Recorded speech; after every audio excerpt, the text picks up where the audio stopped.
నమస్కారం. City news కి స్వాగతం. శ్రీ లక్ష్మీ నరసింహస్వామి వారి దేవస్థానం ఆధ్వర్యంలో యోగానంద లక్ష్మీ నరసింహస్వామి ధ్యాన మందిర పిరమిడ్ మెడిటేషన్ సొసైటీ కార్యక్రమంలో ఆదివారం వినుకొండ నియోజకవర్గ మెడిటేషన్ సభ్యులందరూ పాల్గొనడం జరిగింది. ఈ కార్యక్రమానికి ముఖ్య అతిథిగా సింగరాయకొండ ధ్యాన మాస్టర్స్ నర్సారెడ్డి పాల్గొని దేవస్థానం మరియు విశ్వమాత కోసం రక్షణ ఆశ్రమ నిర్మాణ పనులను పరిశీలించి రాబో రోజుల్లో దేవస్థానం క్షేత్రంగా విరాజిల్లుతుందని వారు తెలియజేశారు. ఈ కార్యక్రమాలను నిర్వహిస్తున్న ఆలయ నిర్వాహక అన్నదాన ప్రధాన సేవకులు మాల్యాద్రిని ప్రత్యేకంగా అభినందించారు. ఈ కార్యక్రమానికి కనమర్లపూడి, పెదకంచర్ల, శాలంపూడి మహిళా ధ్యానులు పెద్ద సంఖ్యలో పాల్గొన్నారు. లక్ష్మీ నరసింహస్వామి దేవస్థానంలో విశ్వమాత గో సంరక్షణ 2వ స్లాబ్ నిర్మాణం బిల్డింగ్లో ఈ రోజున వినుకొండ పిరమిడ్ సొసైటీ ఆధ్వర్యంలో మరి వివిధ ప్రాంతాల నుంచి వినుకొండ నియోజకవర్గ స్థాయిలో ఈ రోజున ధ్యానం సంబంధించినటువంటి క్లాసులకి సింగరాయకొండ నుంచి నర్సారెడ్డి మాస్టర్ గారు వచ్చారు. వారి ఆధ్వర్యంలో లక్ష్మీ నరసింహస్వామి ధ్యాన మందిరానికి సంబంధించిన పనులన్నింటిని పరిశీలించి రాబోయే తొలి ఏకాదశికి అద్భుతమైనటువంటి కార్యక్రమాలకు రూపకల్పన జరుగుతుంది.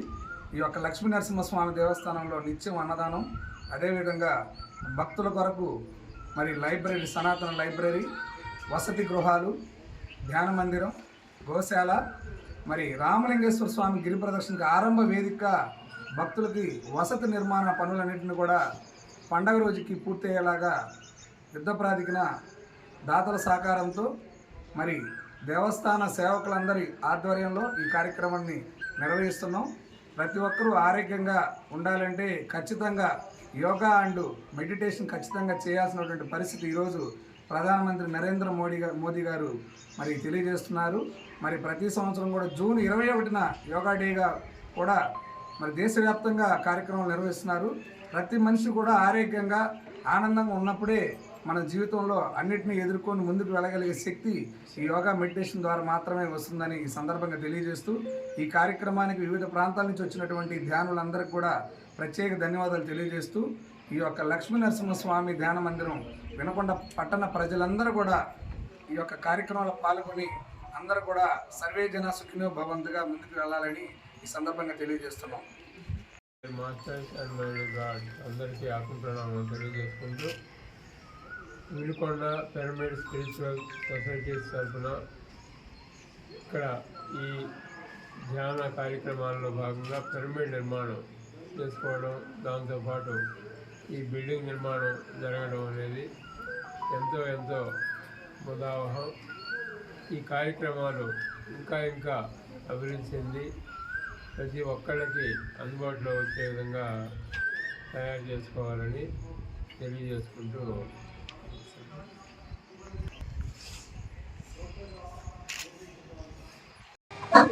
వినుకొండలో ఉన్న గంగనేని కళ్యాణి ప్రభుత్వ డిగ్రీ కాలేజీ స్థలాన్ని రక్షించాలని 38 ఎకరాల కాలేజీ భూమిని కొందరు రాజకీయ నాయకులు స్వాహా చేసేందుకు ప్రయత్నిస్తున్నారని ఆరోపణలు వినవస్తున్నాయి. కబ్జాదారులకు రెవెన్యూ అధికారుల సహకారం ఉందని విద్యార్థులు ఆందోళన వ్యక్తం చేస్తున్నారు. వెంటనే చర్యలు తీసుకొని డిగ్రీ కాలేజీ స్థలాన్ని పరిరక్షించాలంటూ విద్యార్థులతో కలిసి సంఘ నాయకులు నినాదాలు చేస్తూ కాలేజీ స్థలాన్ని కాపాడాలని కలెక్టర్ అరుణ్ బాబు, ఎంపీ లావు కృష్ణదేవరాయలకి పలువురు విద్యార్థులు వినతి పత్రాన్ని అందజేశారు. వినుకొండ నియోజకవర్గం నూజెండ్ల మండలం ఉప్పలపాడు గ్రామంలో ముఖ్యమంత్రి నారా చంద్రబాబు నాయుడు ఇచ్చిన హామీ మేరకు తల్లికి వందనం పథకం కింద నిధులు విడుదలైన సందర్భంగా సంబరాలు జరిగాయి. కట్టెంపూడి ఇస్తేరమ్మ పాపారావు 5గురు పిల్లలకు ఈ పథకం కింద డబ్బులు జమ కావడంతో గ్రామ ప్రజలు సీఎం చిత్రపటానికి పాలాభిషేకం చేసి తమ కృతజ్ఞతలు తెలిపారు. అనంతరం స్థానిక పాఠశాలలో నాయకులు, కార్యకర్తలు, గ్రామస్తులు విద్యార్థులకు కిట్లను పంపిణీ చేశారు. ఈ కార్యక్రమంలో DLDA chairman Lagadapati Venkatrao, Vinukonda market yard chairman Meesala Murali Yadav, పలువురు నాయకులు, కార్యకర్తలు, ప్రజలు పాల్గొన్నారు. వినుకొండలోని 17వ వార్డు కొండమెట్ల బజార్ కు చెందిన అర్హులైన పేదలందరికీ 2 సెంట్ల ఇంటి స్థలం, ఇంటి నిర్మాణానికి 5 లక్షల రూపాయలు ఇవ్వాలని డిమాండ్ చేస్తూ భారత కమ్యూనిస్టు పార్టీ వినుకొండ పట్టణ సమితి ఆధ్వర్యంలో ఓబయ్య కాలనీ సచివాలయం వద్ద నిరసన కార్యక్రమం నిర్వహించారు. సిపిఐ వినుకొండ పట్టణ కార్యదర్శి ఒలవలపూడి రాము అతిథిగా పాల్గొని మాట్లాడుతూ గత ప్రభుత్వం 32 లక్షల ఇళ్ల స్థలాలను పేదలకు కేటాయించి ఇంటి నిర్మాణానికి 1,80,000 రూపాయలు రుణం ఇప్పించిందని గుర్తు చేశారు.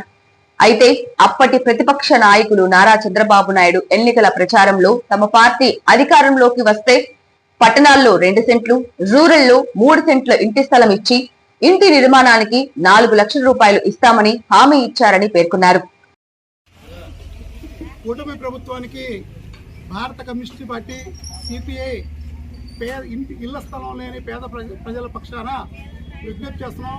అయ్యా, గత ప్రభుత్వం 32 లక్షల మందికి ఇంటి స్థలాలు ఇచ్చామని చెప్పింది. 32 లక్షల ఇళ్ల స్థలాల్లో కూడా నివాస యోగ్యం కాని ఇళ్ల స్థలాలు చాలా వరకు కూడా ఇచ్చింది. ఏదైతే గత ప్రభుత్వం పెట్టుకున్న లక్ష్యం అయితే మంచిదే, కానీ పేద ప్రజలకి ఇల్లు కట్టుకోవడానికి పనికిరాని స్థలాలు చాలా చోట్ల కూడా ఇచ్చింది. ఉదాహరణకు వినుకొండ పట్టణంలోనే పేద ప్రజలకి ఇళ్ల స్థలాలు 6,000 మందికి ఇళ్ల స్థలాలు ఇచ్చామని చెప్పింది. ఈ 6,000 మందికి ఇచ్చిన ఇళ్ల స్థలాలన్నీ కూడా వినుకొండకి సుమారు 7 కిలోమీటర్ల దూరంలో కొండ పక్కన ఇవ్వడం జరిగింది. ఈ 7 కిలోమీటర్లు రోజువారీ పని చేసుకొని జీవనం సాగించే పేద ప్రజలకి చాలా ఇబ్బందికరమైన పరిస్థితి. ఎందుకు చాలా ఇబ్బందికరమైన పరిస్థితి అంటే, రోజు ఒక మనిషి అక్కడి నుంచి రావాలంటే 50 రూపాయలు అట్టించి రావడానికి, 50 రూపాయలు ఇప్పించుకోవడానికి, ఆ ఇచ్చి వాళ్ళకు వచ్చే 300-400 రూపాయల కూలీలు వచ్చి రోజుకు 100 రూపాయలు అంటే నెలకు 3,000 రూపాయలు. నెలకు 3,000 రూపాయలు ఇవ్వడం కంటే వినుకొండలోనే అద్దెకుంటాం బెటర్ కదా అనే ఆలోచనలోకి, అది కూడా సెంటు స్థలం అనేది కూడా ఎటు కూడా చాలక ఒక పెద్ద కుటుంబం 4 పిల్లలు ఉన్న 2 పిల్లలు భార్యాభర్త ఉన్న ఇంటికైతే ఆ స్థలం సరిపోని పరిస్థితి. అలాంటి ఈ ప్రభుత్వం 32 లక్షల మందికి ఇలా స్థలాలు ఇచ్చామని చెప్పి ఈ ఇళ్ళని కూడా అది పర్మనెంట్గా స్ట్రక్చర్గా లేదు. 1,80,000 రూపాయలు అప్పుడు ప్రభుత్వం ఇంటి స్థలం 1 సెంటు 1,80,000 రూపాయలు ఇచ్చి పేదవాడికి ఏంటంటే సొంత ఇల్లు అనేది ఒక కళ. ఆ కళ ఏంటంటే వాళ్ళకి నచ్చినట్టుగా కట్టుకునే చాలామంది కూడా అభిప్రాయం వాళ్ళ ఆలోచనకి అనుగుణంగా లేదు.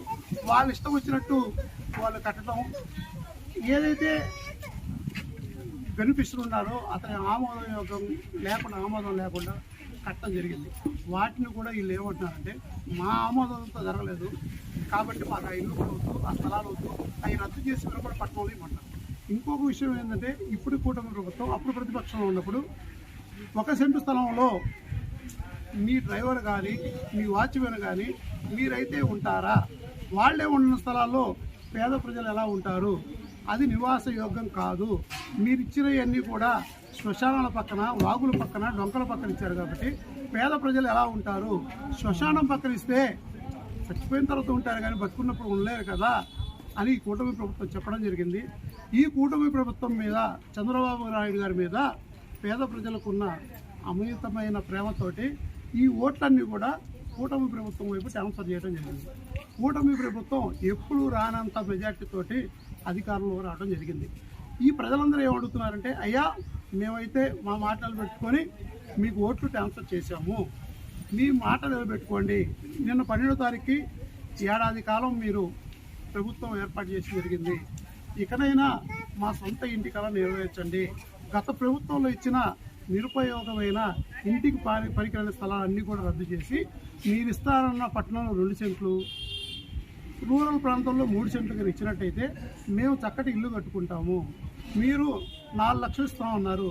ఇప్పుడున్న పెరిగిన ధరలకి సిమెంట్ ధరలు అమాంతంగా పెరిగిపోయినాయి, ఇనుము రేట్లు అమాంతంగా పెరిగిపోయింది, కూలీ రేట్లు అమాంతంగా పెరిగిపోయింది. కాబట్టి 5 లక్షల రూపాయలు మీరు ఇంటి నిర్మాణానికి ఇవ్వండి అని పేద ప్రజలు అడుగుతున్నారు. మేమనేది గత ప్రభుత్వంలో ఇచ్చిన స్థలాలు రద్దు చేసి, ఎందుకు రద్దు చేయమంటున్నామంటే, అవి నిజంగా పనికొచ్చే స్థలాలు అయితే మేము చెప్పినా ప్రజలు వినరు. అవి పనికిరాని స్థలాలు కాబట్టి, శ్మశానాల పక్కన ఉన్నాయి కాబట్టి, వాగుల పక్కన ఉన్నాయి కాబట్టి, వినుకొండకు దూరంలో ఉన్నాయి కాబట్టి దయచేసి కూటమి ప్రభుత్వాన్ని, చంద్రబాబు నాయుడు గారిని, పవన్ కళ్యాణ్ గారికి మేము విజ్ఞప్తి చేస్తున్నాం. అయ్యా పేద సిటీ న్యూస్ ఇంతటితో సమాప్తం. తిరిగి రేపటి సిటీ న్యూస్ లో మళ్ళీ కలుద్దాం. అంతవరకు సెలవు. నమస్కారం.